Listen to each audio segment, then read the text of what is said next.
Let's get the 30,000-foot level from your perspective on these tensions. Are you generally an optimistic person, negative, especially what's happening right now with the U.S. and China? Yeah, definitely not negative, Ramy. I think there's a lot of positioning going on. There's a lot of bantering going on. I'm a little surprised at the volatility as a result of some of those positioning statements. I think we ought to take a deep breath. Let's see where we come out. You know, we've talked about some tough tariffs. We've backed off of that. We talked about IP, and we weren't going to support the telecommunications business over in China. We've backed off on that. So I think there's some positioning taking place here between our administration and theirs. And let's just see. I mean, your earlier comments a moment ago, this is a very smart individual that's coming over to talk to Secretary Mnuchin. And I think, you know, calm, consistent, intelligent people will prevail. I'm not pessimistic about this. I'm optimistic, and I like to think I'm a little realistic about the outcome on this. I don't think anybody's going to want to put a finger in somebody's eye. I think you know we both have to coexist, and I think that's what will happen here. If I may push you just a little bit on one of those comments you said, calm. ... rational, intelligent people will not go down that trade war route. I'm sure there are some people watching who might say, does Donald Trump fit into those descriptors? Yeah. Well, he's a negotiator. I mean, if you look at, you know, you're talking a little bit earlier on the program about North Korea, South Korea. Now the thing, you know, I don't know whether that's a positioning statement, as you said, whether it's trying to get you know, leverage on the upcoming meeting. What is it, on June 12th? So I think we ought to just stay calm. Let's see what comes out of this thing. Let's not overreact. Let's think about the implications of what might happen. Be prepared, but let's not be so volatile about it.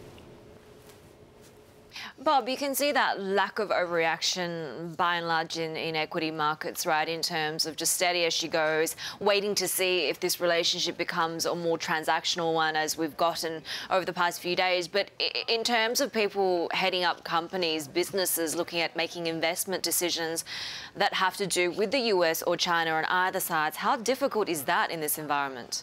Well, it's a great question. I think a couple of points. I've been really pleased, very pleased with overall corporate performance. If you look at the earnings through the first quarter, I was again surprised that the equity market didn't respond more favorably.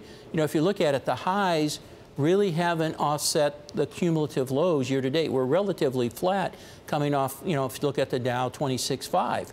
And so as you hear this good performance, I would have thought the equity markets would have been more responsive to that. But they seem very jittery and, again, pretty volatile relative to external events that may or may not happen as opposed to solid corporate performance. I think the first quarter, okay, a lot of that could have been corporate tax, but I think we're going to continue to see a strong second quarter.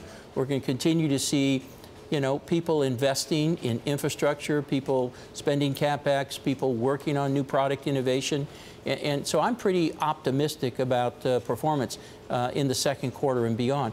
We heard that maybe there might be 3 more Fed rates. That's probably baked into to the overall forecast and perception. So let's not overreact to what's happening out there. Some of these external events that let's see it play out before we get too volatile on our decisions.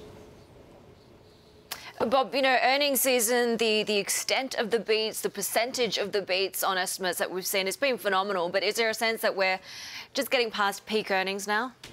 No, I don't believe so. I mean, if you look at you were just showing earlier in the program, you know, if you look at some of the consumer sector, they were up today.